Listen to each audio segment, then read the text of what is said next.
ঠিক আছে, আমি দেখি কাইসারের সাথে আমি কথা বলবো। হ্যাঁ, টেনশন করার কিছু নাই, ইনশাল্লাহ সব ঠিক হয়ে যাবে। মানে ও লাগতেছে যে আপনার মতো লোকের সাথে আমার মতো সাধারণ লোক কথা বলতে পারছি, এতেই ধন্য। আসলাম, আপনি কি পাঠানের ভাই? জি জি, আমি রাইকুল পাটনের ছোট ভাই। আচ্ছা, ছোট ভাই। আচ্ছা আচ্ছা, কি করেন আপনি? আমি যে ওর সাথে রাজনীতি করতাম, আমি 1 নং মেদিনীপুর ইউনিয়ন স্বেচ্ছাসেবক দল যুগ্ম আহ্বায়ক।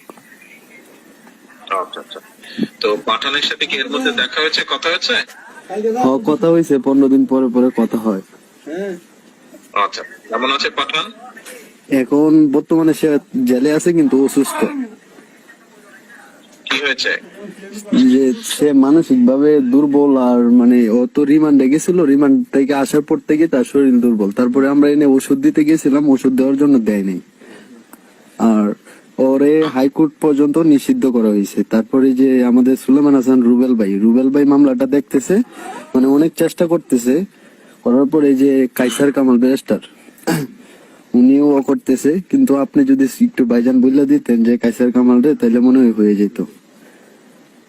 আচ্ছা ঠিক আছে, আমি বলে দেব। মানসিক ভাবে অসুস্থ মানে? মানে একটু অসুস্থ, তার শরীরে মানে খাওয়া দাওয়া মানে একটু মানে সমস্যার কারণে সে মানে একটু মাথায় একটু সমস্যা হইতেছে, আর পায়খানার রাস্তায় ওর একটু মানে সমস্যা, রক্ত যায় আর কি, মানে এরকম। আচ্ছা ঠিক আছে, আমরা দেখবো কি করা যায়। তবে এই সময় পরিবারের সবাইকে শক্ত থাকতে হবে, ঠিক আছে? জি জি, আমরা এভাবে ঠিক আছে। কিন্তু মানে ওর মামলাটার পর থেকে যে আমাদের ঘরে মানে আওয়ামী লীগ মানে ছাত্রলীগের পক্ষ থেকে মানে আমাদের ঘরে ভাঙচুর করা হয়েছে, মানে অনেক কিছু ভাইজান আমাদের মানে ফ্যামিলি এলোমেলো হয়ে গেছে আর কি। আর ওরে যে মামলায় আসামি করছে, আমরা 3 বাইরে এই মামলার আসামি দেওয়া হয়েছে। তারপরে আমরা মানে আমাদেরকে ধরতে পারে নাই, ওরে ধরে লাইছে আর কি।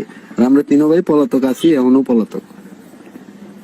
আচ্ছা ঠিক আছে, ঠিক আছে, আমি দেখি কাইসারের সাথে আমি কথা বলবো। হ্যাঁ, টেনশন করার কিছু নাই, ইনশাল্লাহ সব ঠিক হয়ে যাবে। আচ্ছা ভাই, এগুলা ভাই ভয় পাই নাই, সমস্যা নেই।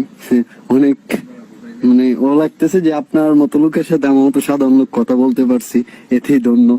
ঠিক আছে ভাই, আচ্ছা। দোয়া করি ভালো থাকো সবাই। আচ্ছা ভাই। আচ্ছা ভাই, সালাম। আচ্ছা, ওয়ালাইকুম আসসালাম।